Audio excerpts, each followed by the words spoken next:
Eu tinha 35 anos quando conheci o homem que mudaria minha vida para sempre, e quando finalmente vivi algo que todos ao meu redor já haviam experimentado décadas antes. Aquela noite não foi apenas sobre perder minha virgindade, foi sobre encontrar a mim mesma depois de anos me escondendo atrás de medos e promessas que nunca pedi para fazer. Se você está me ouvindo agora, por favor, deixe um like neste vídeo, se inscreva no canal e comenta aqui embaixo de qual cidade você está assistindo. Sua participação significa muito para mim, e quero saber que não estou sozinha nessa jornada de compartilhar minha história. Meu nome é Helena, tenho 62 anos hoje, e durante toda a minha juventude, eu fui conhecida como a moça certinha, a filha exemplar, aquela que nunca daria trabalho para ninguém. Cresci numa família católica muito tradicional aqui no interior de Minas Gerais, onde meu pai era diácono da igreja e minha mãe coordenava o grupo de oração. Nossa casa cheirava eternamente a café coado e a cera de vela tinha um crucifixo em cada parede, e o terço era rezado todas as noites depois do jantar, sem exceção, chovesse ou fizesse sol. Desde pequena, fui criada com a ideia de que meu corpo era um templo sagrado e que deveria guardá-lo intacto até o casamento. Minha mãe, Dona Sebastiana, tinha um jeito particular de dizer essas coisas. Ela segurava meu rosto com as duas mãos, olhava fundo nos meus olhos e falava com aquela voz doce, mas firme, aquela que não admitia questionamentos. Filha, seu corpo é a coisa mais preciosa que você tem. Não entregue ele para qualquer um. Guarde para o homem que Deus escolheu para ser seu marido. Eu acenava com a cabeça, sentindo o peso daquelas palavras como se fossem tijolos sendo empilhados sobre meus ombros. Lembro que quando tinha uns 13 anos, minha prima Luciana veio passar as férias lá em casa. Ela era de São Paulo, 3 anos mais velha que eu, e usava roupas que minha mãe considerava escandalosas, blusas de alça fina e shorts que mostravam as pernas. Numa tarde quente de janeiro, estávamos no quintal debaixo da mangueira quando ela me contou que havia beijado um menino na escola. Meu coração disparou só de ouvir aquilo. E como foi? Perguntei com a voz trêmula, olhando para os lados para ter certeza de que ninguém estava por perto. Ela riu, jogou a cabeça para trás e disse que era uma sensação incrível, que o coração batia forte e as pernas ficavam bambas. Eu queria perguntar mais, queria saber todos os detalhes, mas naquele exato momento minha mãe apareceu na porta da cozinha com uma bandeja de suco. O jeito que ela olhou para nós duas, como se pudesse ler nossos pensamentos, me fez gelar por dentro. Naquela noite, depois do terço, minha mãe me chamou no quarto dela. O ventilador de teto girava devagar, fazendo aquele ruído rítmico que sempre me deixava meio hipnotizada. Ela estava sentada na beirada da cama, com as mãos entrelaçadas no colo, e me pediu para sentar ao lado dela. Helena, eu percebi que você e a Luciana estavam conversando sobre meninos hoje. Meu rosto queimou instantaneamente. Eu quero que você entenda uma coisa, minha filha. O mundo lá fora é cheio de armadilhas, cheio de gente que vai querer tirar vantagem de você. Os homens, eles têm uma natureza diferente da nossa. Eles querem apenas uma coisa, e depois que conseguem vão embora. Você não quer ser aquela moça que ninguém mais respeita, quer? Balancei a cabeça freneticamente, sentindo meus olhos arderem com lágrimas que eu não queria derramar. Minha mãe me abraçou, passou a mão no meu cabelo e sussurrou. Você é especial, Helena. Você vai ser uma esposa abençoada para um homem de Deus, mas precisa se guardar. A partir daquele dia, aquelas palavras se tornaram uma espécie de mantra na minha cabeça. Eu me guardei. Me guardei com tanto empenho que eventualmente construí muros tão altos ao meu redor que nem eu mesma conseguia mais enxergar o que havia do outro lado. Durante toda a adolescência, enquanto minhas colegas de escola sussurravam sobre beijos roubados atrás da quadra e bilhetinhos trocados na sala de aula, eu mantinha distância.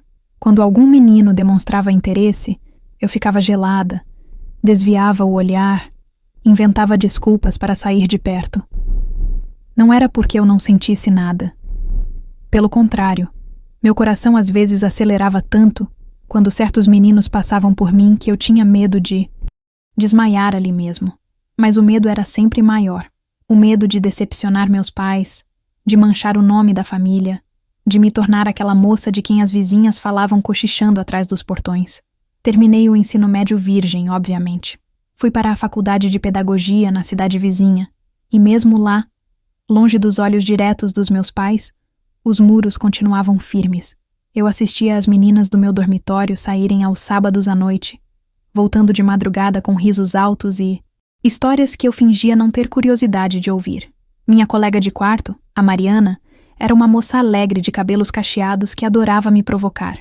Helena, pelo amor de Deus, você tem 20 anos e nunca foi numa festa. Vem com a gente hoje, vai ser divertido. Eu sempre dizia não, alegava que tinha que estudar, que estava cansada, que não era meu tipo de programa. Mas a verdade é que eu estava apavorada do que poderia acontecer se eu baixasse a guarda, se eu permitisse que alguém se aproximasse demais. Me formei aos 23 anos e voltei para minha cidade. Arrumei um emprego como professora na escola municipal e minha rotina se tornou previsível e segura. Acordava cedo, preparava minhas aulas, ia para a escola, voltava para casa, ajudava minha mãe com o jantar, rezava o terço, ia dormir. Aos domingos, missa pela manhã e almoço em família. Meus pais estavam felizes com a filha que tinham, e eu tentava estar feliz com a vida que levava. Tentava ignorar aquele vazio crescente no peito, aquela sensação de que eu estava assistindo a vida passar por mim através de uma janela embaçada. Os anos foram se acumulando de um jeito que eu não consigo explicar direito. É como se eu tivesse piscado, e de repente estava com 25, depois 28, depois 30 anos. As pessoas ao meu redor começaram a fazer perguntas cada vez mais diretas. Tia Carmen, que morava na rua de cima e era conhecida por não ter papas na língua, me parou um dia na porta da padaria. E aí, Helena? Quando é que você vai arrumar um namorado? Uma moça bonita dessas? Não é possível que não apareça ninguém. Eu sorria amarelo. Murmurava algo sobre estar focada no trabalho e saía de fininho, mas as perguntas vinham de todos os lados. Da dona Terezinha, que trabalhava na secretaria da escola, do padre Antônio, que com toda a boa intenção do mundo vivia tentando me apresentar para sobrinhos e afilhados, da própria Mariana, que havia se casado e tinha 2 filhos, e que me ligava vez ou outra perguntando se eu tinha conhecido alguém especial. A verdade que eu não admitia para ninguém, nem mesmo para mim mesma na maior parte do tempo, é que eu não sabia mais como derrubar aqueles muros. Eles haviam se tornado parte de mim. Eu tinha medo de intimidade, medo de ser vulnerável, medo de que se alguém se aproximasse demais, descobrisse que eu não tinha a menor ideia do que estava fazendo. Como eu poderia explicar para alguém que eu nunca havia beijado ninguém, que a mera ideia de toque físico me deixava paralisada, que aos 30 anos eu ainda era virgem não porque estivesse esperando o príncipe encantado, mas porque tinha pavor do que significaria deixar de ser. Foi quando eu tinha 34 anos que meu pai faleceu. Ele teve um infarto fulminante enquanto trabalhava no quintal, caiu entre os pés de tomate que tanto cuidava, e quando minha mãe o encontrou, já era tarde. O velório foi longo e doloroso, cheio de gente que eu mal conhecia contando histórias sobre como meu pai era um homem bom, um homem de fé, um exemplo para todos. Eu ouvia tudo aquilo num estado de entorpecimento, como se meu corpo estivesse ali, mas minha mente flutuasse muito longe daquele lugar. Durante o enterro, embaixo daquele sol quente de março que fazia o asfalto do cemitério brilhar, algo começou a se mover dentro de mim. Uma raiva surda, uma revolta que eu não entendia direito. Eu tinha vivido minha vida inteira tentando ser a filha, perfeita, a moça certinha. E para quê? Meu pai tinha ido embora sem nem se despedir. A vida era curta demais, imprevisível demais. Nos meses que se seguiram, minha mãe entrou numa depressão profunda. Ela passava os dias sentada na poltrona da sala, olhando para o nada, com o terço entre os dedos. Eu tentava animá-la, levava ela para caminhar na praça, fazia as comidas que ela gostava, mas era como falar com uma parede. Aos poucos, percebi que eu estava começando a sufocar. A casa que sempre havia sido meu refúgio seguro, agora parecia uma prisão. Cada cômodo tinha a presença do meu pai.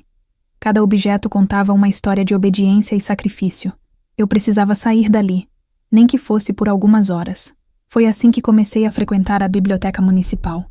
Era um prédio antigo no centro da cidade, com aquele cheiro característico de livros velhos e piso de madeira que rangia a cada passo. Eu ia lá depois do trabalho, escolhia um livro qualquer e sentava numa das mesas perto da janela. Não importava muito o que eu lia. O importante era estar fora de casa, respirar um ar diferente, ouvir outros sons que não fossem o tic-tac do relógio da sala e os suspiros pesados da minha mãe. Foi numa dessas tardes, numa quinta-feira nublada de junho, que eu o vi pela primeira vez. Ele estava na seção de história, agachado olhando os livros da prateleira de baixo. Era um homem alto, de ombros largos, com cabelos castanhos levemente grisalhos nas têmporas e uma barba bem feita. Usava uma camisa social azul com as mangas dobradas até os cotovelos e calça jeans. Tinha uma expressão concentrada, quase sisuda, enquanto percorria os títulos com o dedo indicador. Algo nele me chamou a atenção de um jeito que eu não conseguia explicar. Não era só a aparência, embora ele fosse bonito de uma forma simples e honesta. Era a maneira como ele se movia, com uma calmaria que contrastava completamente com a agitação constante que eu sentia por dentro. Ele pegou um livro sobre a história de Minas Gerais, se levantou e nossos olhares se cruzaram por uma fração de segundo. Eu desviei imediatamente, sentindo meu rosto esquentar, como se eu fosse uma adolescente de novo. Que ridículo, pensei comigo mesma. Uma mulher de 34 anos corando porque um homem olhou para ela. Fingi estar completamente absorta no livro que tinha na minha frente. Alguma coisa sobre pedagogia construtivista que eu nem estava realmente lendo. Ouvi os passos dele se aproximando, o ranger do assoalho ficando cada vez mais próximo. Ele passou pela minha mesa e eu senti o cheiro do perfume dele, algo amadeirado e discreto. Meu coração batia tão forte que eu tinha certeza de que ele podia ouvir. Nas semanas seguintes, comecei a reparar que ele estava sempre lá, às terças e quintas, aproximadamente no mesmo horário que eu. Ele se sentava algumas mesas adiante, sempre com um livro de história ou biografia, sempre com aquela mesma expressão, concentrada. Eu o observava pelos cantos dos olhos, fascinada pela dedicação dele à leitura, pela maneira como ele fazia anotações numa caderneta pequena, pela forma como às vezes sorria para si mesmo ao ler alguma passagem interessante. Nunca trocamos uma palavra, mal trocamos olhares, mas ele se tornou parte da minha rotina, um elemento fixo naquelas tardes na biblioteca, e eu percebi que começava a esperar por aqueles dias com uma ansiedade boa, uma expectativa que eu não sentia há anos. Foi numa tarde de julho, quando uma chuva forte começou a cair do nada, que finalmente aconteceu. Eu estava saindo da biblioteca. Já era quase 6 da tarde, e o céu havia escurecido completamente. A chuva caía em cortinas densas, encharcando a rua em questão de minutos. Eu estava parada debaixo da marquise da entrada, sem guarda-chuva, pensando se deveria correr até o ponto de ônibus ou esperar a tempestade acalmar, quando ele apareceu ao meu lado. Estava pesado, não é, ele? Disse, e sua voz era grave e agradável, com um sotaque que eu não conseguia identificar. Eu concordei com a cabeça, sem coragem de olhar diretamente para ele. Eu tenho guarda-chuva. Posso te levar até onde você precisa ir. Ele ofereceu, como se fosse a coisa mais natural do mundo. Meu primeiro instinto foi recusar, dizer que não precisava, que esperaria a chuva passar. Mas quando finalmente olhei para ele, vi algo nos olhos dele que me desarmou completamente. Não era malícia, não era interesse calculado. Era apenas gentileza genuína, uma oferta simples de ajuda de um ser humano para outro. Eu aceito, sim. Obrigada. Consegui responder, e minha voz saiu mais trêmula do que eu gostaria. Ele abriu o guarda-chuva preto, grande o suficiente para nós dois, e fez um gesto com a mão para que eu me aproximasse. Caminhamos lado a lado sob a chuva, tão perto que nossos ombros quase se tocavam, e eu podia sentir o calor dele atravessando o tecido das nossas roupas. Ele se chamava Roberto. Descobri isso quando chegamos ao ponto de ônibus, e ele se apresentou formalmente, estendendo a mão. Roberto Almeida. Muito prazer. Apertei a mão dele, sentindo a firmeza daquele aperto, a pele áspera de quem trabalhava com as mãos. Helena. Prazer. A chuva continuava caindo, tamborilando no teto de zinco do ponto, criando uma cortina de som que tornava o mundo exterior distante e abafado. Ele me contou que era professor de história no colégio estadual, que havia se mudado para nossa cidade há cerca de 3 meses para ficar mais perto da mãe que estava doente, que adorava ler e que a biblioteca tinha se tornado seu refúgio depois dos dias cheios na escola. Eu ouvia tudo aquilo como se estivesse hipnotizada, observando o jeito que sua boca se movia quando falava, como seus olhos se iluminavam ao mencionar os livros que estava lendo. Quando meu ônibus chegou, senti uma pontada de decepção. Não queria que aquele momento terminasse. Queria continuar, ali, protegida sob aquele guarda-chuva, ouvindo aquela voz que me acalmava de um jeito que eu não entendia. Bom, esse é o meu, eu disse, apontando para o coletivo que se aproximava buzinando. Ele sorriu, e foi a primeira vez que vi aquele sorriso completo, que transformava completamente seu rosto sério. Então nos vemos na biblioteca, Helena. Acenei enquanto subia os degraus do ônibus, sentindo meu coração disparado dentro do peito. Consegui um assento na janela, e quando olhei para fora, ele ainda estava lá, debaixo do guarda-chuva, acenando de volta. Naquela noite, não consegui dormir direito. Ficava revirando na cama, repassando cada palavra da nossa conversa, cada detalhe do rosto dele, o som da voz dele dizendo meu nome. Minha mãe percebeu que havia algo diferente. No café da manhã seguinte, enquanto eu mexia distraída no mingau de aveia que havia preparado, ela me observou com aquele olhar penetrante que só as mães têm. Você está diferente, Helena.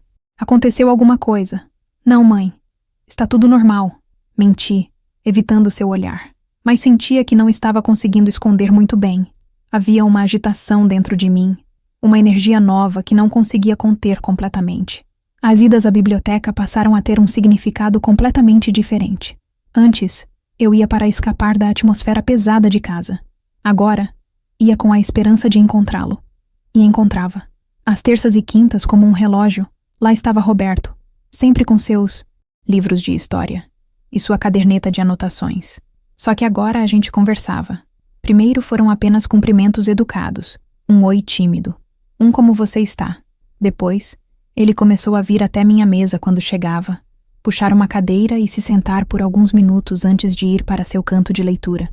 Conversávamos sobre os livros que estávamos lendo, sobre nossas aulas, sobre a cidade, sobre pequenas coisas do cotidiano que de alguma forma se tornavam interessantes quando compartilhadas com ele.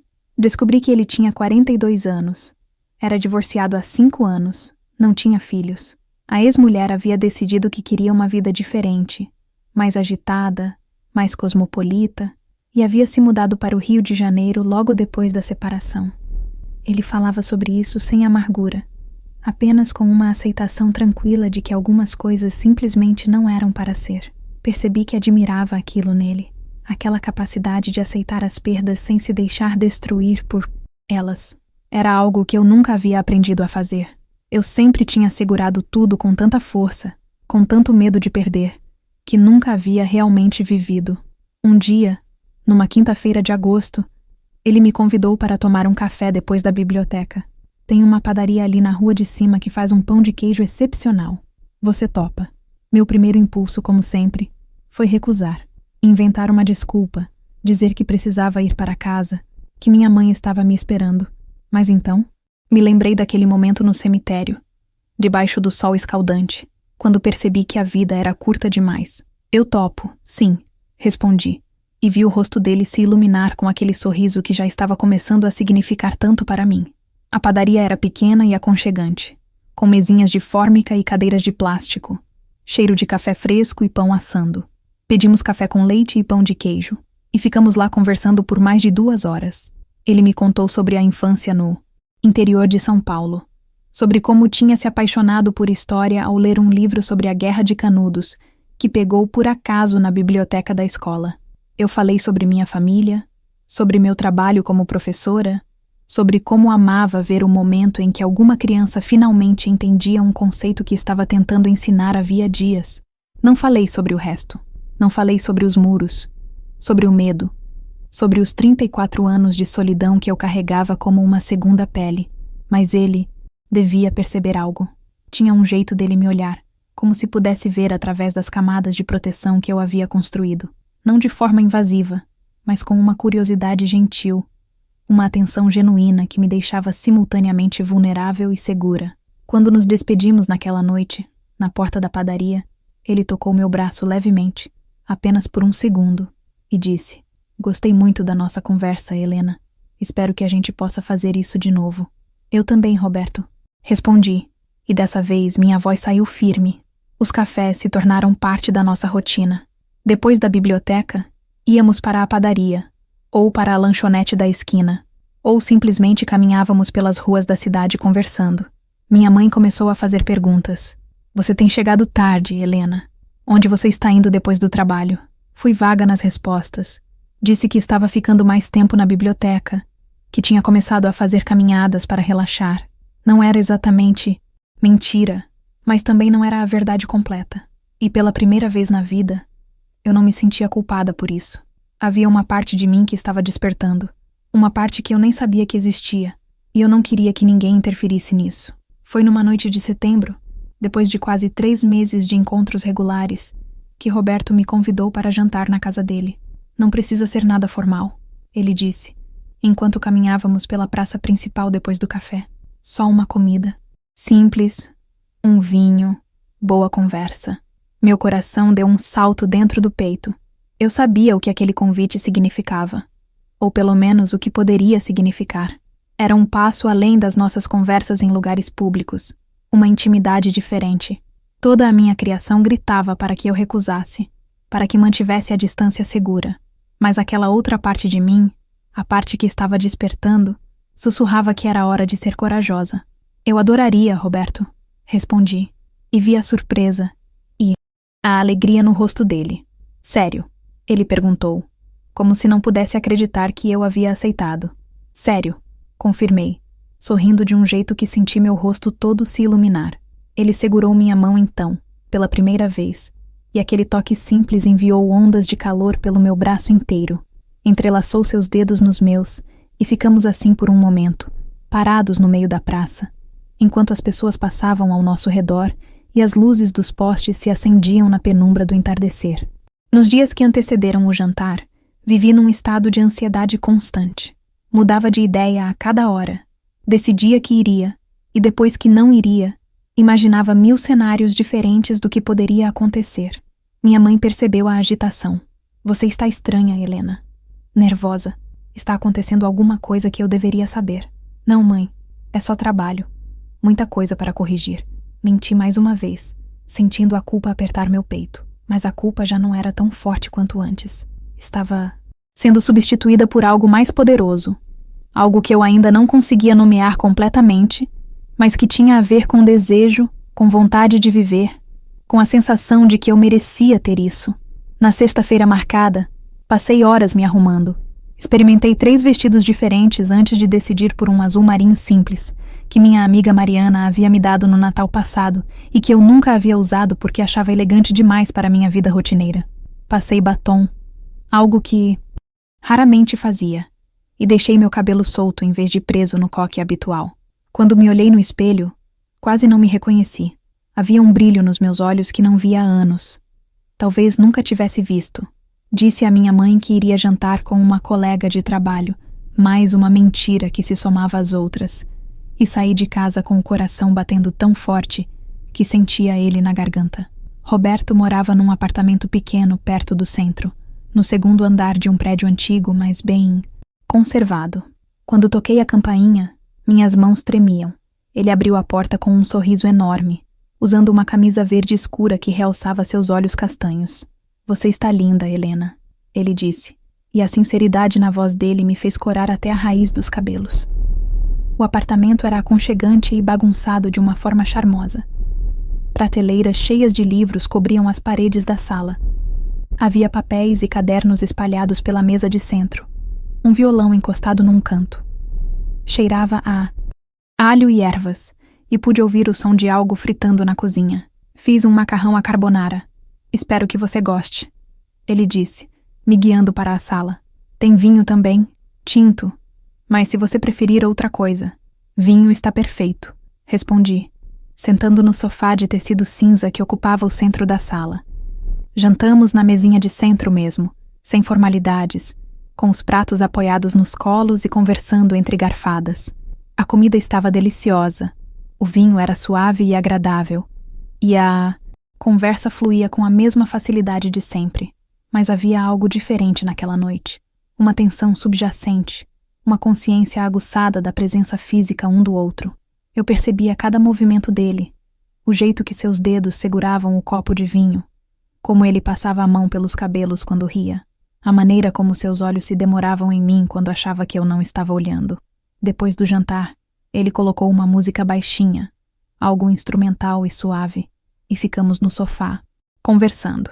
A distância entre nós foi diminuindo gradualmente, de forma quase imperceptível, até que estávamos sentados bem próximos, nossos joelhos se tocando.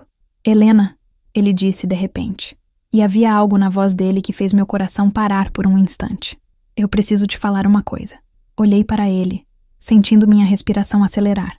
Esses meses conhecendo você foram os melhores que tive em muito tempo. Você é especial de um jeito que não consigo explicar direito. E eu estou me apaixonando por você. O mundo pareceu parar naquele momento. Ninguém nunca havia dito aquilo para mim. Ninguém nunca havia me olhado do jeito que ele estava me olhando, com aquela mistura de vulnerabilidade e esperança. Eu não sabia o que dizer. Não tinha palavras para expressar o turbilhão de emoções dentro de mim.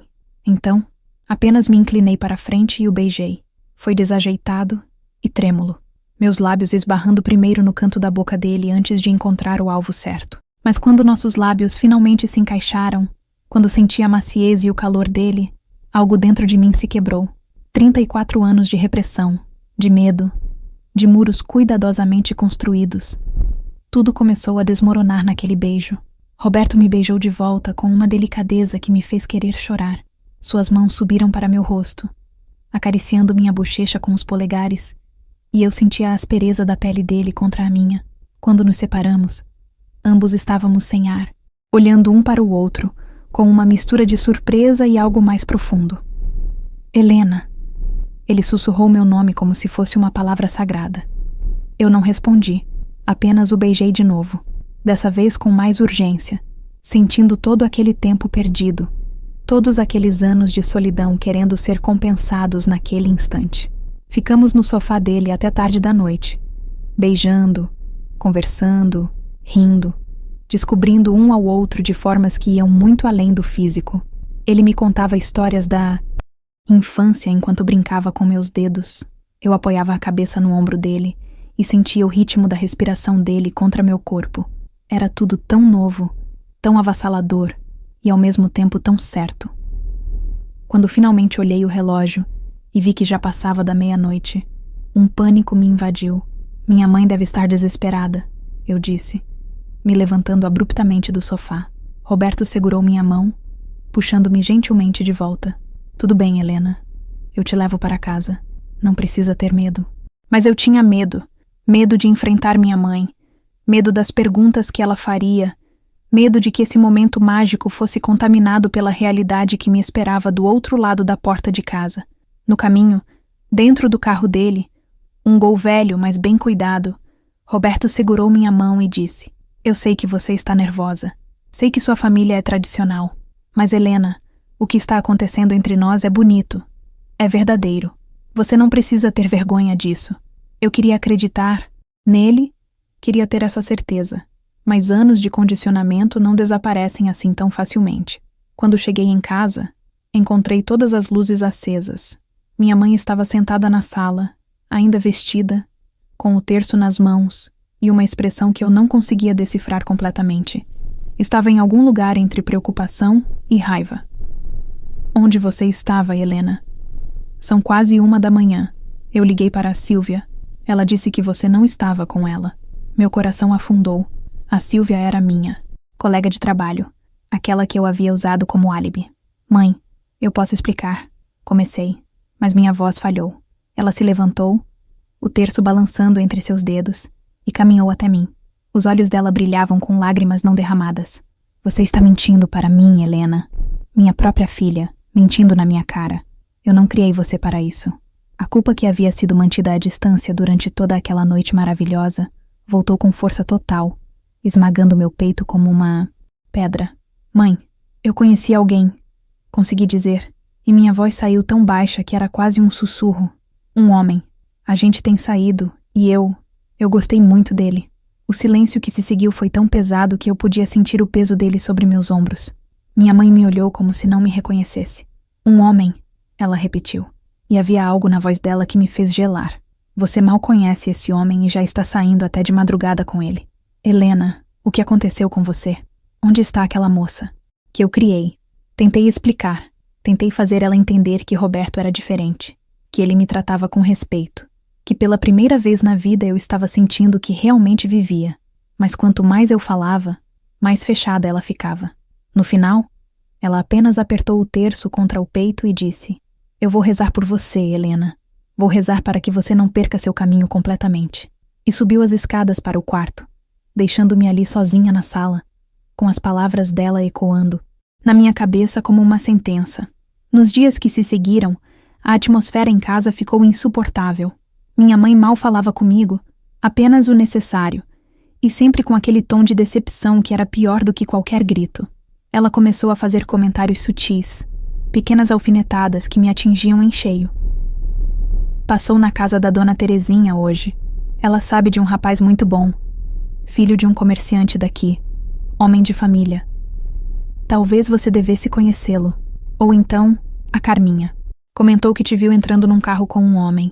Eu disse que devia estar enganada, que minha filha não faria uma coisa dessas, sem ao menos apresentar a pessoa para a família. Cada frase era uma facada de culpa. Um lembrete de que eu estava desapontando ela, traindo as expectativas que ela havia depositado em mim a vida inteira. Roberto percebia que algo estava errado. A gente continuava se encontrando, mas eu estava diferente, mais retraída, constantemente olhando por cima do ombro como se esperasse que alguém nos estivesse vigiando. Helena, o que está acontecendo? Ele perguntou numa tarde na biblioteca, segurando minhas mãos sobre a mesa. Você está distante. Eu fiz algo errado. Não, não é você, eu disse, sentindo as lágrimas ameaçarem transbordar. É complicado, Roberto. Minha família, minha mãe, ela não entende. Ele apertou minhas mãos com mais força. Então me deixa conhecê-la. Me deixa ir até sua casa, conversar com ela, mostrar que minhas intenções são sérias, que eu te respeito e quero construir algo real com você. A ideia me apavorou e ao mesmo tempo me deu uma pontinha de esperança. Talvez se minha mãe conhecesse Roberto, se visse como ele era respeitoso e gentil, ela entendesse. Talvez as coisas pudessem ficar mais fáceis. Marquei um almoço para o domingo seguinte. Um almoço que eu sabia que poderia tanto salvar quanto destruir completamente o que estava nascendo entre nós.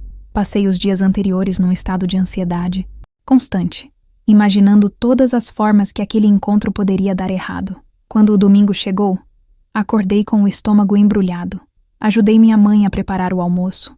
Um frango assado com quiabo e angu, a comida mineira tradicional que ela fazia tão bem. Ela trabalhava em silêncio, apenas me dando instruções curtas sobre o que fazer. Às 11h30, a campainha tocou e eu quase deixei a travessa que estava segurando cair no chão. Mãe, ele chegou, avisei, e ela apenas acenou, com a cabeça, enxugando as mãos no avental. Roberto estava na porta com um buquê de flores para minha mãe e uma garrafa de vinho. Usava calça social e uma camisa branca impecável. Tinha feito a barba. E eu podia ver o nervosismo nos olhos dele mesmo enquanto sorria. Dona Sebastiana, muito prazer. É uma honra conhecê-la, ele disse, estendendo a mão. Minha mãe olhou para a mão estendida por um momento, que pareceu eterno antes de apertá-la brevemente. Entre, ela disse, e sua voz era cortês, mas fria, sem nenhum calor verdadeiro. O almoço foi tortuoso. Roberto tentava puxar conversa, falava sobre seu trabalho como professor, sobre como adorava a nossa cidade, sobre seu respeito pela tradição e pela família. Minha mãe respondia com monossílabos. Sim, não, que bom, enquanto empurrava a comida pelo prato sem realmente comer. Eu estava sentada entre os dois, sentindo o peso da tensão como se fosse algo físico, algo que eu poderia tocar se estendesse a mão. Em certo momento, Roberto mencionou que era divorciado, e eu vi o corpo da minha mãe enrijecer instantaneamente. Divorciado? Ela repetiu, e a palavra saiu da boca dela como se fosse algo sujo. Roberto acenou com a cabeça. Sim, senhora. Meu casamento terminou há 5 anos. Foi uma decisão difícil, mas às vezes as pessoas simplesmente não são compatíveis. Minha mãe colocou os talheres no prato com um ruído seco. E você acha apropriado, sendo divorciado, estar cortejando minha filha? Uma moça, pura, de família, que nunca se envolveu com ninguém. O tom dela era acusatório, cada palavra afiada como um bisturi. Roberto não perdeu a compostura, mas eu pude ver a mágoa nos olhos dele. Dona Sebastiana, eu entendo sua preocupação, mas o fato de eu ter sido casado antes não diminui meu respeito pela Helena. Pelo contrário, me ensinou o valor de um relacionamento verdadeiro, construído em honestidade e companheirismo. E eu posso garantir à senhora que minhas intenções com sua filha são as mais sérias possíveis. Minha mãe soltou uma risada amarga, sem nenhum humor. Intenções sérias. Você já tem mais de 40 anos, já foi casado, já viveu sua vida. Minha filha tem 34. É pura, nunca se envolveu com ninguém. E você acha que é um bom partido para ela? Mãe, por favor. Eu tentei intervir, sentindo as lágrimas queimarem meus olhos. Roberto é um homem bom. Ele me trata bem, me respeita. Ela se virou para mim com uma expressão que nunca vou esquecer. Uma mistura de dor, raiva e algo que parecia quase ódio. Você não sabe de nada, Helena. Você passou a vida inteira se guardando. E agora vai jogar tudo fora pelo primeiro homem que apareceu na sua frente. Um homem divorciado, que já teve outras mulheres. Você acha que seu pai ficaria feliz com isso? A menção ao meu pai foi a gota d'água. Levantei da mesa tão abruptamente que minha cadeira quase tombou para trás. Meu pai está morto, mãe. Morto. E ele passou a vida inteira me dizendo o que fazer, como viver. E onde isso me levou. Passei 34 anos sozinha, com medo de tudo, com medo de viver. E agora que finalmente encontrei alguém que me faz feliz, você quer tirar isso de mim também. Minha voz havia subido, estava quase gritando, e eu podia ver o choque no rosto da minha mãe. Roberto se levantou também. Tocou meu braço gentilmente. Helena, talvez seja melhor eu ir embora. Não, eu disse, me afastando. Você não vai embora. Nós vamos embora. Os dois. Subi correndo para o meu quarto. Peguei minha bolsa e algumas roupas, jogando tudo dentro sem nem pensar direito. Podia ouvir minha mãe chamando meu nome das escadas, a voz dela tremendo de uma forma que eu nunca havia ouvido antes. Helena, não faça isso. Não me abandone assim. Mas eu não parei. Desci as escadas, passei por ela sem olhar, peguei Roberto pela mão e saímos porta afora. O último som que ouvi antes de fechar a porta foi o choro da minha mãe.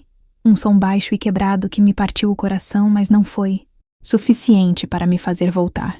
Ficamos parados na calçada por um momento, ambos respirando pesadamente, tentando processar o que acabara de acontecer. Roberto me puxou para um abraço, e eu desabei contra o peito dele, finalmente deixando as lágrimas caírem. Eu sinto muito, eu disse entre soluços. Sinto muito que você teve que passar por aquilo. Ele acariciou meu cabelo, sua voz calma e firme. Não se desculpe, Helena. Você foi corajosa, muito corajosa. Passei aquela noite no apartamento dele. Dormimos juntos pela primeira vez, mas não fizemos nada além de nos abraçar. Eu estava exausta emocionalmente. Meu corpo todo doía de tanta tensão, e tudo que eu queria era sentir o calor dele, a segurança daqueles braços ao meu redor. Ele me segurou a noite toda, sussurrando palavras de conforto quando eu acordava sobressaltada, acariciando meu cabelo até eu voltar a dormir. Nos dias seguintes, tentei estabelecer algum tipo de rotina. Ia para o trabalho, voltava, para o apartamento de Roberto. A gente jantava junto, conversava, assistia filmes. Era como brincar de casinha, criar uma vida doméstica do nada. Mas havia uma sombra sobre tudo isso. A culpa me perseguia constantemente. Eu pensava em minha mãe sozinha naquela casa grande, provavelmente sem comer direito, provavelmente rezando por minha alma. Tentei ligar algumas vezes, mas ela nunca atendia. Roberto era incrivelmente paciente comigo.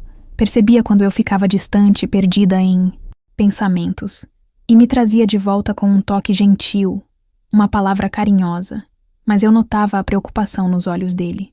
Ele sabia que aquilo não era sustentável, que mais cedo ou mais tarde eu teria que tomar uma decisão real sobre o que queria fazer com minha vida. E eu estava começando a perceber que essa decisão era maior do que escolher entre minha mãe e Roberto. Era sobre escolher entre a pessoa que eu havia sido a vida inteira e a pessoa que eu poderia me tornar. Uma noite, cerca de 2 semanas depois do almoço desastroso, estávamos deitados no sofá, eu aninhada contra o peito dele, quando Roberto disse algo que mudou tudo. Helena, eu preciso te contar uma coisa, e ele soou sério de uma forma que me fez sentar e olhar para ele. Minha mãe está piorando. Os médicos disseram que ela tem no máximo 6 meses. E ela me pediu para voltar para São Paulo, para ficar perto dela nesses últimos meses. O mundo desabou ao meu redor mais uma vez. Você vai embora, consegui dizer, e minha voz saiu completamente quebrada. Não quero ir, ele disse, segurando meu rosto com as 2 mãos. Não quero te deixar, Helena, mas é minha mãe. Eu entendi perfeitamente. Entendi de uma forma profunda e dolorosa, porque eu também tinha uma mãe. Uma mãe que estava sofrendo por minha causa. Uma mãe que eu havia abandonado da pior forma possível. E de repente, tudo ficou tão confuso, tão complicado. Eu tinha fugido de casa para estar com Roberto. Havia brigado com minha mãe, rompido com tudo que conhecia. E agora ele ia embora. O que sobraria para mim? Quando é que você precisa ir? Perguntei, já sabendo que não queria ouvir a resposta. Semana que vem. Já avisei a escola. Cada palavra era como um tiro.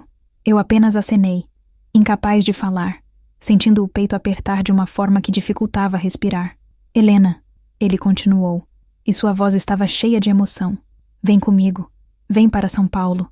A gente pode começar uma vida nova lá, longe de tudo isso. Você pode procurar emprego, pode conhecer a minha mãe. A gente pode ficar junto. A oferta pairou no ar entre nós, carregada de possibilidades e terror em partes iguais. Parte de mim queria aceitar imediatamente, pegar a mão dele e correr para onde quer que ele fosse. Mas outra parte, a parte que ainda estava conectada à minha cidade, ao meu trabalho, à minha mãe, essa parte hesitava. Eu preciso pensar, foi tudo o que consegui dizer.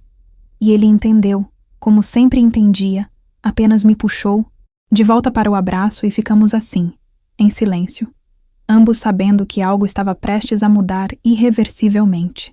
Passei os dias seguintes num turbilhão de indecisão. Ia para o trabalho como um zumbi. Dava minhas aulas no piloto automático, voltava para o apartamento de Roberto e ficava horas olhando pela janela, sem realmente ver nada. Ele me dava espaço, não pressionava, mas eu sentia o peso da decisão crescendo a cada dia que passava. Na quinta-feira, 3 dias antes de Roberto partir, algo dentro de mim se decidiu. Eu não podia ir para São Paulo sem ao menos tentar fazer as pazes com minha mãe. Não podia deixar as coisas daquele jeito, com aquela mágoa aberta entre nós.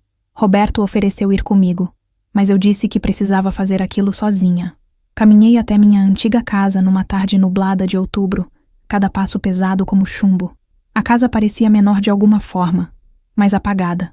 O jardim que meu pai cuidava com tanto carinho estava começando a ficar com mato, as flores murchas por falta de água. Respirei fundo e toquei a campainha, meu coração batendo tão forte que eu podia ouvi-lo nos ouvidos. Minha mãe demorou a atender, e quando finalmente abriu a porta, levei um susto. Ela havia emagrecido visivelmente. Tinha olheiras profundas, e usava o mesmo vestido que eu a havia visto usando semanas atrás. Mãe, eu disse, e minha voz falhou. Ela me olhou por um longo momento, sem expressão, e então simplesmente se virou e entrou na casa, deixando a porta aberta. Entrei atrás dela, fechando a porta suavemente. A casa estava em desordem de uma forma que nunca esteve quando eu morava ali. Havia louça suja na pia, roupas dobradas sobre o sofá, uma camada fina de poeira sobre os móveis. Minha mãe sempre foi meticulosa com a limpeza. Ver a casa assim era como ver uma versão desfigurada de algo que eu conhecia intimamente. Ela sentou na poltrona da sala, a mesma onde costumava rezar o terço, e ficou olhando para mim em silêncio. Mãe, eu comecei, sentando no sofá em frente a ela. Eu vim pedir desculpas. Desculpas pela forma como saí, pelas coisas que disse. Eu não queria te magoar. Ela continuou me olhando, sem piscar, e então disse: mas magoou, Helena. Magoou muito. Você é tudo que eu tenho. Depois que seu pai morreu, você era a minha única razão para acordar de manhã. E você me abandonou, por um homem que você mal conhece. As palavras dela me atingiram como socos, mas eu sabia que precisava deixá-la falar, que ela precisava colocar para fora tudo aquilo que estava guardando. Mãe, eu entendo que você esteja magoada, mas eu não te abandonei. Eu só precisava viver minha própria vida. Tenho 34 anos. E nunca tive nada que fosse meu de verdade. Roberto é a primeira pessoa que me faz sentir que eu sou mais do que apenas a filha certinha. A professora comportada. Ele me faz sentir viva. Viva, ela repetiu. E havia amargura na voz. E você acha que vida é isso? Se entregar para o primeiro homem que aparece. Abandonar sua família, seus valores. Balancei a cabeça. Não é sobre abandonar valores, mãe. É sobre criar meus próprios valores. Sobre decidir o que é importante para mim, não o que os outros acham que deveria ser importante. Ela se inclinou para a frente, os olhos brilhando com lágrimas. Eu passei sua vida inteira te protegendo, Helena. Protegendo você de se machucar, de cometer erros que não têm volta. E agora você vai jogar tudo isso fora. Protegendo ou aprisionando, mãe. As palavras saíram antes que eu pudesse pensar melhor nelas. E vi o rosto dela se contorcer de dor. Você acha que me aprisionou? Sim, mãe. Acho. Não de propósito. Eu sei que você sempre quis o melhor para mim, mas me criou com tanto medo de tudo, tanto medo de viver, que eu passei mais de 3 décadas da minha vida com medo até da minha própria sombra. Você sabia que eu nunca beijei ninguém antes do Roberto. Nunca segurei na mão de ninguém. Nunca tive um encontro de verdade. Aos 34 anos, mãe. Ela abriu a boca para responder. Mas eu continuei, porque sabia que se parasse agora, não teria coragem de terminar. E sabe o que é pior? Eu achava que era o certo. Achava que estava sendo virtuosa, pura, seguindo o caminho de Deus. Mas na verdade eu estava apenas com medo. Medo de decepcionar você. Medo do que as pessoas iam falar. Medo de não saber o que fazer. E isso não é vida, mãe. Isso é apenas existir. O silêncio que se seguiu foi pesado, carregado de anos de coisas não ditas. Minha mãe enxugou os olhos com as costas da mão. O gesto familiar me partindo o coração. E esse homem, esse Roberto, ela disse finalmente. Você acha que ele vale a pena perder sua família? Eu não quero perder você, mãe, eu disse, sentindo minhas próprias lágrimas começarem a cair. Mas sim, ele vale a pena. Ele me respeita de um jeito que ninguém nunca me respeitou. Ele me ouve, me vê como uma pessoa completa, não como um projeto ou uma decepção. E eu me apaixonei por ele. Foi a primeira vez que eu disse aquilo em voz alta. E a verdade daquelas palavras ressoou dentro de mim como um sino. Minha mãe fechou os olhos, respirou fundo várias vezes. Quando os abriu de novo, havia algo diferente neles. Uma resignação cansada. Você realmente vai embora com ele para São Paulo? Acenei com a cabeça, sentindo o peso daquela decisão finalmente se solidificar. Vou, mãe. A mãe dele está morrendo. Ele precisa estar lá. E eu preciso estar com ele. Ela se levantou lentamente, como se cada movimento doesse, e caminhou até onde eu estava. Por um momento, achei que ela ia me abraçar, me dar sua bênção. Em vez disso, ela apenas tocou meu rosto com a mão, um toque suave e triste. Então não tem mais nada que eu possa dizer para te fazer mudar de ideia. Balancei a cabeça. Então vá, Helena. Vá. E seja feliz, se é isso que você acha que vai encontrar longe daqui. Mas saiba que as portas dessa casa estarão sempre abertas para você. Sempre. Saí daquela casa com o coração partido, mas também com uma estranha sensação de leveza. Havia dito tudo o que precisava dizer. Havia rompido com o peso de anos de expectativas silenciosas. Quando voltei para o apartamento de Roberto e contei a ele sobre a conversa, ele me abraçou forte e disse: Eu estou orgulhoso de você. Sei que não foi fácil. No sábado, véspera da nossa partida para São Paulo, Roberto sugeriu que fôssemos jantar fora, em um restaurante mais sofisticado na cidade. Vizinha, quero que essa noite seja especial, ele disse. E havia algo nos olhos dele, uma intensidade que eu não conseguia decifrar. Coloquei o vestido azul de novo, o mesmo que tinha usado naquela primeira noite no apartamento dele, e ele vestiu um terno escuro que o fazia parecer ainda mais bonito. O restaurante era elegante, com luzes baixas e música suave tocando ao fundo. Pedimos vinho, comida que mal consegui provar porque estava nervosa demais, meu estômago revirando com uma antecipação que eu não entendia completamente. Durante a sobremesa, Roberto segurou minha mão sobre a mesa e disse: Helena, esses últimos meses com você foram os melhores da minha vida. Você me fez lembrar o que é sentir esperança, o que é querer acordar de manhã. E eu sei que a gente está começando isso tudo de uma forma meio caótica, com minha mudança para São Paulo, com toda a situação complicada, mas eu quero que você saiba que meus sentimentos por você são reais, muito reais. Eu também te amo, Roberto, eu disse, e foi a primeira vez que falei aquelas palavras. Ele sorriu, aquele sorriso que transformava todo o rosto dele, e então disse algo que me pegou completamente de surpresa. Helena, eu sei que você tem 34 anos, e que bem, que você nunca esteve com ninguém antes. E eu quero que você saiba que não há pressa nenhuma. Podemos ir no seu tempo. Mas eu também quero que você saiba que quando você estiver pronta, eu quero ser a pessoa com quem você vai compartilhar isso. Meu rosto queimou instantaneamente. A gente nunca havia falado abertamente sobre aquilo, sobre o fato de que eu era virgem. Ele havia percebido pela minha inexperiência nos beijos, pelo jeito que eu ficava tensa quando ele me tocava de formas mais íntimas. Mas a gente nunca tinha colocado em palavras.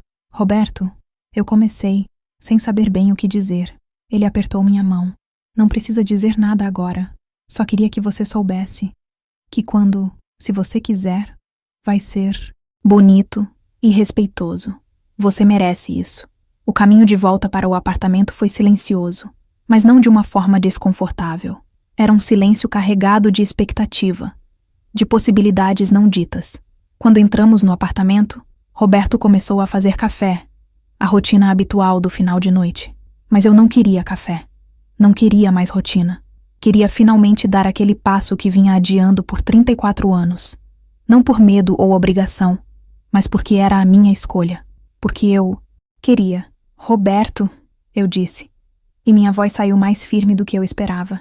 Ele se virou da cozinha, a cafeteira na mão. Eu estou pronta. Ele ficou parado por um momento, como se não tivesse certeza de que havia entendido direito. Helena, a gente não precisa. Não precisa ser hoje. Eu sei, eu disse caminhando até ele. Mas eu quero que seja hoje. Quero que seja com você. Ele colocou a cafeteira de volta no balcão e caminhou até mim. Pegou meu rosto com as 2 mãos. Tem certeza? Nunca tive tanta certeza de nada na minha vida. Ele me beijou então, e havia algo diferente naquele beijo. Uma promessa, uma reverência. Me guiou gentilmente para o quarto, e durante todo o caminho, não parou de me beijar, de me tocar com uma delicadeza que me fazia sentir preciosa. Quando finalmente estávamos no quarto, ele acendeu apenas o abajur, criando uma luz suave e quente. Vamos devagar, ele sussurrou contra meu ouvido. Se em qualquer momento você quiser parar, a gente para. Tá bom. O que aconteceu naquela noite foi diferente de tudo que eu havia imaginado durante todos aqueles anos. Não foi perfeito. Não foi como nos filmes. Houve momentos desajeitados, momentos em que eu não sabia o que fazer com minhas mãos, momentos em que meu corpo tenso demais recusava a cooperar. Mas Roberto foi paciente, foi gentil, foi tudo o que eu precisava que ele fosse. Ele me guiou com palavras suaves, com toques cuidadosos, verificando constantemente se eu estava bem, se queria continuar. E quando finalmente aconteceu, quando aquela barreira física que eu havia guardado por tantos anos finalmente se desfez, não foi com dor ou arrependimento. Foi com uma sensação de completude, de finalmente estar inteira, de finalmente pertencer ao meu próprio corpo, de uma forma que nunca havia pertencido antes. Roberto me segurou depois, meu corpo suado encaixado contra o dele, e sussurrou no meu ouvido: "Você é incrível, Helena, tão incrível." E eu acreditei nele. Ficamos acordados até tarde, conversando, rindo, descobrindo um ao outro de formas novas. Ele me contou sobre seus medos, sobre como tinha pavor de não ser bom o suficiente, de me machucar de alguma forma. Eu contei sobre os anos de repressão, sobre como tinha achado que nunca teria isso, que passaria a vida inteira sozinha. E nós choramos um pouco, rimos um pouco, e então nos amamos de novo, dessa vez com menos nervosismo e mais confiança. De manhã, acordei antes dele e fiquei observando seu rosto relaxado no sono, o sol da manhã entrando pela janela e desenhando padrões de luz sobre sua pele. Algo dentro de mim havia mudado fundamentalmente. Não era sobre ter perdido a virgindade, embora isso também fosse significativo. Era sobre ter finalmente tomado posse da minha própria vida, da minha própria história. Era sobre ter escolhido algo para mim, não porque era o certo ou o esperado, mas porque era o que eu queria. Roberto abriu os olhos e me encontrou olhando para ele. Bom dia, ele disse com aquela voz rouca de quem acabou de acordar. Bom dia, respondi, me inclinando para beijá-lo. Como você está se sentindo? Ele perguntou, e eu podia ver a preocupação genuína nos olhos dele. Estou me sentindo feliz, Roberto. Realmente feliz. Ele me puxou para mais perto, enterrando o rosto no meu pescoço. Eu também, Helena. Eu também. Mais tarde naquela manhã, enquanto empacotávamos as últimas coisas para a viagem a São Paulo, meu telefone tocou. Era um número que eu não reconhecia. Alô? Atendi com cautela. Helena. Era a voz de Dona Carmen, a vizinha da minha mãe. Eu preciso que você venha aqui rápido. É sua mãe. Ela passou mal. O mundo pareceu desabar de novo. Minha mãe estava no hospital. Haviam me ligado da emergência, mas como não conseguiram falar comigo, ligaram para Dona Carmen, que tinha a chave reserva da casa. Roberto nem pensou 2 vezes. Vamos, ele disse, já pegando as chaves do carro. A viagem para São Paulo pode esperar.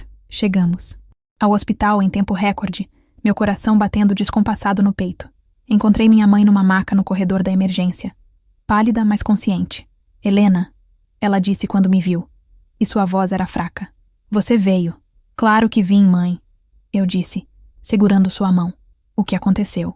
O médico explicou que ela havia tido uma crise de pressão alta, provavelmente causada por estresse e má alimentação. Ela precisaria ficar internada por alguns dias para estabilizar. Olhei para Roberto, que estava um passo atrás de mim, e vi no rosto dele a mesma preocupação que sentia. Helena, ele disse suavemente, você precisa ficar com ela. Minha viagem pode esperar mais alguns dias. Não posso ir e te deixar aqui assim. Fiquei no hospital com minha mãe durante 3 dias. Roberto ficou comigo, trazendo comida, trazendo mudas de roupa, simplesmente estando presente de uma forma que me fazia amar ele ainda mais. Minha mãe observava tudo aquilo em silêncio. No 3º dia, quando estava melhor e o médico havia dado alta, ela pediu para falar com Roberto a sós.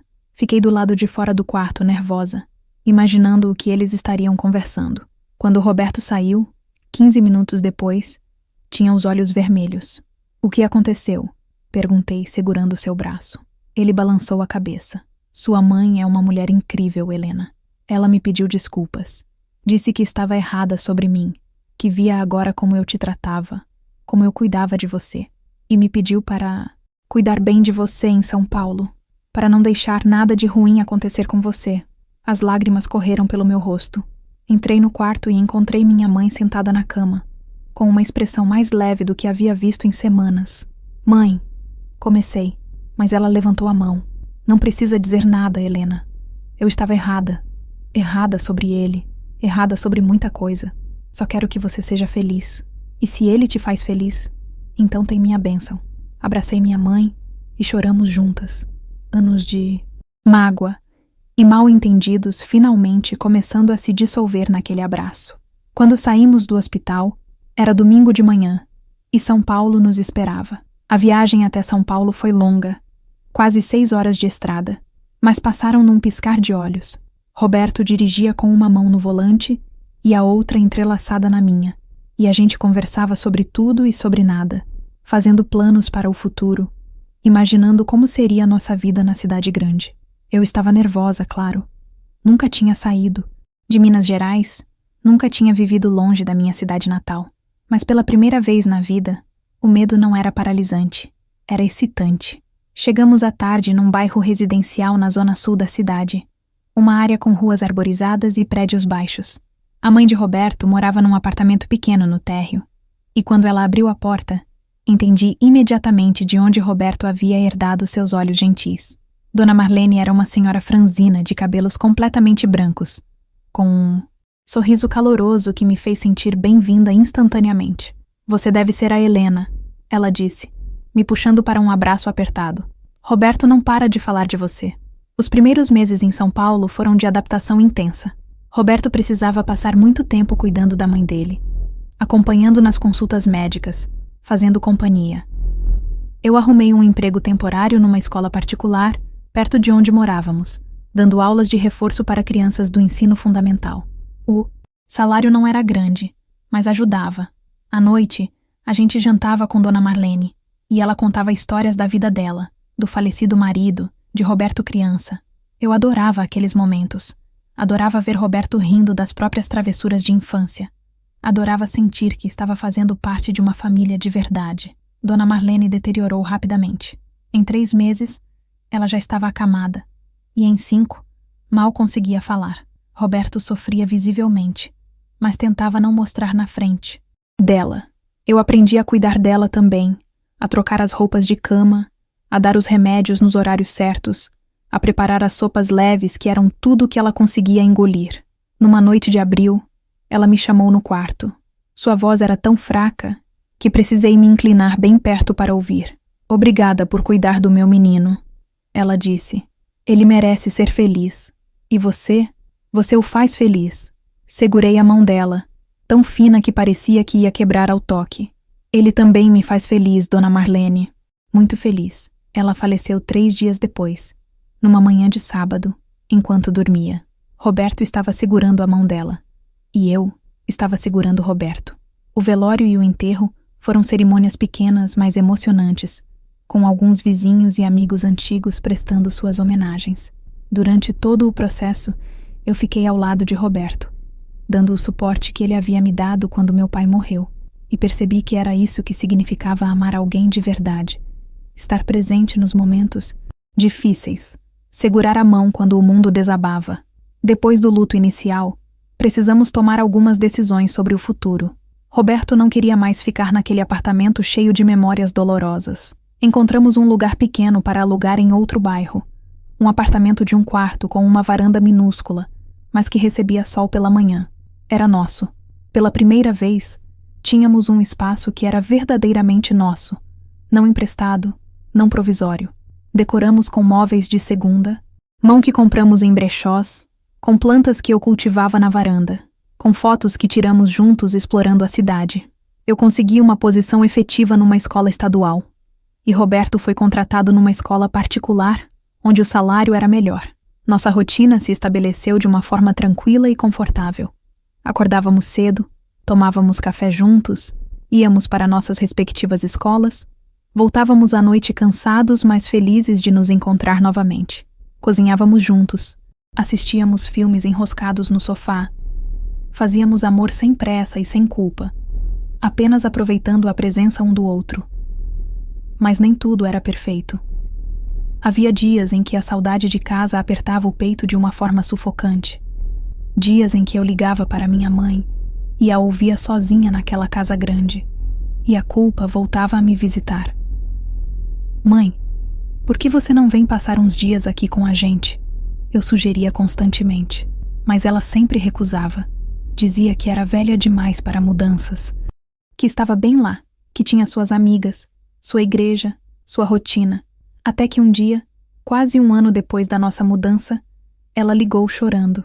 Helena, eu não aguento mais ficar sozinha nessa casa, ela disse entre soluços. Cada cômodo me lembra seu pai, me lembra você. Eu fico andando de um lugar para o outro sem propósito nenhum. Não conversamos nem meia hora. Na semana seguinte, Roberto e eu estávamos dirigindo de volta para Minas Gerais para buscar minha mãe. Ajudamos ela a empacotar suas coisas mais importantes, a vender a casa que havia sido nosso lar por tantos anos, a começar uma nova vida em São Paulo conosco. Foi um período de ajuste difícil. 3 adultos num apartamento de 1 quarto não era o ideal. Minha mãe dormia na sala, no sofá-cama que compramos para ela, e tentávamos manter alguma privacidade, mas era complicado. Havia atritos, obviamente. Minha mãe não estava acostumada com o jeito paulistano de viver. Reclamava do barulho, do trânsito, da falta de espaço. Mas aos poucos, ela foi se adaptando. Começou a frequentar a igreja do bairro, conheceu outras senhoras na mesma situação, viúvas que haviam se mudado para ficar perto dos filhos. Arrumou até um grupinho de artesanato que se reunia toda quarta-feira. Foi nessa época que Roberto me pediu em casamento. Não foi nada elaborado, nenhum restaurante chique ou gesto grandioso. Foi numa noite comum. A gente estava na varanda olhando o pôr do sol alaranjado sobre os prédios. E ele simplesmente se virou para mim e disse: "Casa comigo, Helena. Vamos fazer isso oficial. Vamos construir uma família de verdade." Eu não precisei nem pensar. "Sim", respondi, me jogando nos braços dele. "Sim, sim, sim." Nos casamos 6 meses depois numa cerimônia simples na igreja do bairro. Minha mãe estava lá na primeira fileira, chorando de emoção. Mariana, minha amiga da faculdade, veio de Minas Gerais com a família toda. Alguns colegas de trabalho, vizinhos que havíamos feito amizade, toda aquela gente que havia se tornado nossa nova família. Quando o padre perguntou se eu aceitava Roberto como meu esposo, minha voz saiu firme e clara. Aceito. E quando ele disse, pode beijar a noiva, Roberto me beijou daquele jeito dele, com toda a ternura do mundo, e eu soube que havia tomado a decisão certa. Depois do casamento, conseguimos alugar um apartamento maior, de 2 quartos, para que minha mãe tivesse seu próprio espaço. A vida continuou, com seus altos e baixos, suas alegrias e desafios. Tentamos ter filhos, mas depois de 3 anos sem sucesso, os médicos nos disseram que seria improvável acontecer naturalmente. Cogitamos tratamentos, mas eram caros. E no fim decidimos que estava tudo bem. Nós tínhamos um ao outro. Tínhamos minha mãe, tínhamos uma vida construída com amor e respeito. Isso era suficiente. Os anos passaram de uma forma que só o tempo sabe passar quando você está vivendo de verdade. Minha mãe completou 70 anos, depois 75.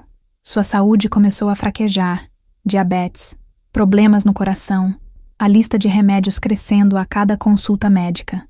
Cuidar dela se tornou parte da nossa rotina, da mesma forma que ela havia cuidado de mim a vida inteira. Roberto nunca reclamou, nunca fez minha mãe sentir que era um fardo. Pelo contrário, eles desenvolveram uma relação linda, cheia de brincadeiras e carinho. Ela o chamava de meu filho, e ele a chamava de mãe, e não havia nada de forçado nisso. Minha mãe faleceu, quando eu tinha 48 anos, num sono tranquilo depois de um dia normal. Estava ali pela manhã tomando café conosco, rindo de alguma bobagem na televisão, e à noite, quando fui levar o remédio para ela, já havia partido. O Roberto me segurou enquanto eu chorava. Chorava por ela, pela menina que fui, pela relação complicada que tivemos, mas também pela reconciliação que conseguimos alcançar nos últimos anos. Choramos juntos, e depois fizemos o que precisava ser feito. Os arranjos do velório, do enterro, toda aquela burocracia triste da morte. Nos anos que se seguiram, Roberto e eu viajamos. Não muito, porque nossos salários de professores não permitiam grandes luxos, mas conhecemos praias, montanhas, cidades históricas. Tiramos fotos, colecionamos memórias, vivemos. Ele se aposentou aos 65, eu aos 60, e de repente tínhamos todo o tempo do mundo. Passávamos os dias lendo, cozinhando, recebendo os amigos, aproveitando a simplicidade de acordar ao lado de alguém que você ama e não ter pressa para nada. Hoje, aos meus 62 anos, quando olho para trás e vejo toda a jornada que percorri, fico impressionada com o quanto mudei. Aquela menina de 34 anos, aprisionada por medos e expectativas alheias, parece uma pessoa completamente diferente. E, de certa forma, perder minha virgindade aos 35 anos foi apenas um símbolo, um marco físico de uma transformação muito mais profunda que estava acontecendo dentro de mim. Não foi sobre sexo, embora isso também tenha sido importante e bonito. Foi sobre tomar posse da minha própria vida, sobre fazer escolhas conscientes baseadas no que eu queria, não no que esperavam de mim. Às vezes, quando estou sozinha, penso no que teria acontecido se eu não tivesse tido coragem naquele dia. Se tivesse continuado sendo a filha certinha, se tivesse deixado o Roberto ir embora, se tivesse me conformado com uma vida de segurança e solidão, provavelmente estaria ainda naquela casa em Minas Gerais, sozinha, amargurada, me perguntando como minha vida poderia ter sido diferente. E agradeço todos os dias por ter encontrado forças para escolher diferente. Roberto está aqui do meu lado agora enquanto gravo isso. Tem 70 anos. Cabelos completamente brancos, algumas rugas a mais ao redor dos olhos, mas continua sendo o homem mais bonito que já conheci. Continua me olhando do jeito que me olhava naquela primeira noite na biblioteca. Com respeito, com carinho, com amor. A gente ainda dorme, abraçado, ainda conversa até tarde da noite sobre tudo e sobre nada. Ainda se ama com a mesma intensidade, só que agora com a calma de quem sabe que tem o tempo que precisar. Se você está me ouvindo e está passando por algo parecido, se sente presa por expectativas, por medos, por uma vida que não escolheu, eu quero que saiba que nunca é tarde demais para mudar. Não foi fácil. Houve dor, houve perda, houve momentos em que questionei todas as minhas decisões, mas também houve amor, houve crescimento, houve a incrível descoberta de quem eu realmente sou quando tiro todas as máscaras e permito que a verdadeira Helena apareça. Perder minha virgindade aos 35 anos não foi uma tragédia como minha criação me fez acreditar que seria. Foi libertador. Foi um ato de amor próprio, de coragem, de escolha consciente. E foi, sem sombra de dúvida, a melhor decisão que já tomei na minha vida. Não porque o sexo em si tenha sido transcendental, embora tenha sido bonito e especial, mas porque representou o momento em que finalmente decidi que minha vida era minha, que meu corpo era meu, que minhas escolhas eram minhas. Hoje sei que não existe idade certa ou errada para nada. Não existe um cronograma que todos precisam seguir. Alguns perdem a virgindade aos 15, outros aos 35, outros aos 50, e está tudo bem. O que importa é que seja uma escolha sua, feita no seu tempo, com alguém que te respeite e te valorize. O que importa é que você esteja vivendo sua vida, não a vida que os outros desenharam para você. Minha mãe, antes de morrer, me pediu desculpas mais uma vez. Disse que havia criado da forma que achava certa, mas que percebeu tarde demais que havia me aprisionado com tanto amor. Eu segurei a mão dela e disse que estava tudo bem, que eu a havia perdoado, que entendia que ela só queria me proteger. E era verdade. Eu havia perdoado mesmo, porque guardar mágoa só nos machuca, só nos impede de seguir em frente. E eu queria seguir em frente. Queria viver cada dia que me restasse com plenitude e alegria. Se tem algo que aprendi nesses 62 anos de vida, é que viver com medo não é viver. É apenas sobreviver. É assistir a vida passar pela janela, sem nunca realmente experimentá-la. E quando você finalmente decide enfrentar esses medos, quando decide que vai viver de verdade, custe o que custar, é incrível a transformação que acontece. O mundo não fica menos assustador necessariamente, mas você fica mais forte, mais capaz, mais inteira. Então, se você está me ouvindo e está lutando com algo parecido, com pressões familiares, com expectativas religiosas, com medos que te paralisam, eu quero que você saiba que você não está sozinha, que é possível mudar, é possível escolher diferente, é possível construir uma vida que seja verdadeiramente sua. Não vai ser fácil, haverá perdas no caminho, mas as recompensas valem cada lágrima, cada momento de dúvida, cada passo corajoso que você precisa dar. E para aqueles que estão julgando alguém pelas escolhas que essa pessoa fez, que acham que sabem o que é melhor para a vida dos outros, eu peço que parem por um momento e reflitam. Vocês não sabem o peso que essa pessoa carrega, não sabem as batalhas internas que ela enfrenta. Amar alguém de verdade é dar espaço para que essa pessoa seja quem ela realmente é, não quem você quer que ela seja. É apoiar mesmo quando não entende completamente. É confiar que essa pessoa sabe o que é melhor para ela mesma. Eu tive sorte, muita sorte. Encontrei um homem que me viu, me respeitou, me amou do jeito que eu precisava ser amada. Mas mesmo se Roberto não tivesse aparecido na minha vida, eu ainda precisaria ter feito aquela jornada de autoconhecimento, de libertação. Porque no fim, não é sobre encontrar alguém que te complete. É sobre você se tornar completa por si mesma e então compartilhar essa completude com alguém. Hoje, quando olho no espelho e vejo essa mulher de 62 anos olhando de volta para mim, vejo todas as Helenas que fui. Vejo a menina assustada que acreditava que ser boa era ser invisível. Vejo a jovem adulta presa numa gaiola de ouro de expectativas e medos. Vejo a mulher de 35 anos que finalmente reuniu coragem para dar um salto no desconhecido. Vejo a esposa, a cuidadora, a professora, a amiga. E gosto de todas elas, porque cada uma delas foi necessária para me trazer até aqui. Roberto acabou de me trazer uma xícara de chá, do jeito que eu gosto, com um pouquinho de mel e limão. Daqui a pouco a gente vai para a varanda ver o pôr do sol, como fazemos quase todas as tardes. Vamos sentar lado a lado, talvez de mãos dadas, talvez em silêncio confortável, vendo o dia terminar e sabendo que amanhã teremos outro dia juntos. E isso, essa simplicidade, essa presença, Esse amor que resistiu a tempestades e saiu mais forte do outro lado. Isso é tudo que eu sempre quis e não sabia que podia ter. Ah, vida é curta demais para viver com medo. É preciosa demais para desperdiçar tentando agradar pessoas que nunca ficarão satisfeitas. É bela demais para ser observada de longe, de dentro de uma prisão que você mesma construiu tijolo por tijolo. Então viva. Erre, caia, levante, erre de novo. Mas viva de verdade. Escolha você. Seja dona da sua própria história. E quando chegar ao final e olhar para trás, que você possa dizer como eu digo agora, eu vivi. Eu realmente vivi. E foi maravilhoso. Obrigada por me ouvirem. Obrigada por me permitirem compartilhar minha história. Sei que é longa. Sei que talvez algumas partes tenham sido difíceis de ouvir. Mas se ao menos uma pessoa que está me ouvindo se sentir inspirada a dar aquele passo que vem adiando, a fazer aquela escolha que tem medo de fazer, então valeu cada palavra. Vocês são mais fortes do que imaginam, mais capazes do que acreditam, mais merecedores de felicidade do que foram ensinados a pensar. Não se esqueçam disso.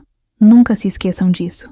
E se você assistiu até aqui, por favor, deixe seu like, se inscreva no canal e me conta nos comentários de qual cidade você está me ouvindo.